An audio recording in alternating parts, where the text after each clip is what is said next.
Let's get a sense of how things are faring in Gauteng so far. Bring in EMS spokesperson Robert Mulaudzi, who joins us now via our telephone line. And Robert, always great to speak to you. Thanks very much indeed for making time to speak to us. I mean, we heard from officials in Limpopo, where we know many pilgrims are headed there for the Moria pilgrimage. And in that particular instance, they're actually saying they're surprised because they're seeing fewer vehicles than they had anticipated.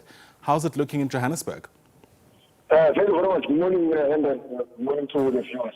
Yeah, so from our side, so far we have not yet recorded any major incidents throughout all 7 regions of the city overnight up until now, this morning, as I'm speaking to you now. So we're happy about that.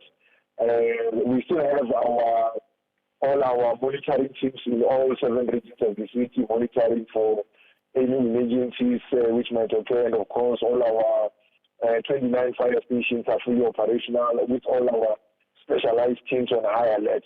However, we are still concerned about the issue of baptism and cleansing rituals, because we know now that over this weekend, we see a number of congregants flocking into most of our river streams.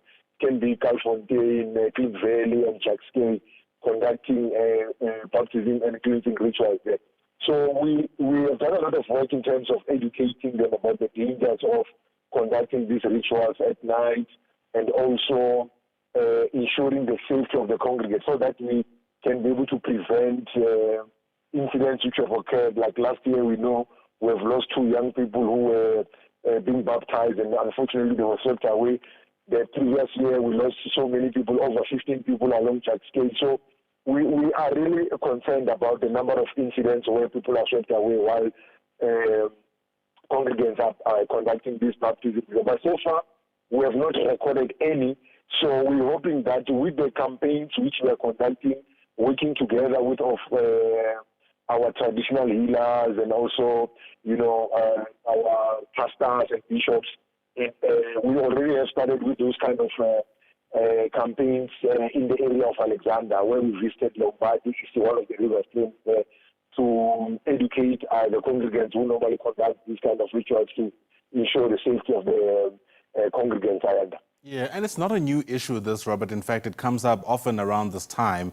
And I wonder what you reckon it'll take to finally get around to sorting it out. Because I do appreciate, there's a delicate balance between allowing people to exercise their religious beliefs freely, but also I imagine there's something to be said around how that ultimately costs the state in the rescue missions that sometimes have to be carried out year in, year out, because people put their lives in danger. Yes, we actually doing a lot of work in terms of partnership, because we believe that we need to work together with various stakeholders like the faith-based organizations and traditional healers. So we're believing that with the partnerships which we have now in terms of training and also the ways which they can use to ensure that they can ensure the safety of the congregants. Because from our side, we're saying we are not against any religious belief, but we're saying that these kind of rituals need to be conducted in a safe way. So with the trainings which we are conducting, we believe that we will be able to prevent incidents which might occur. As long as we're working together, we believe that we can be able to prevent further incidents which might occur throughout this Easter weekend, because our communities out there will be able to see us in most of the churches, because there's a lot of church gatherings now over the Easter weekend.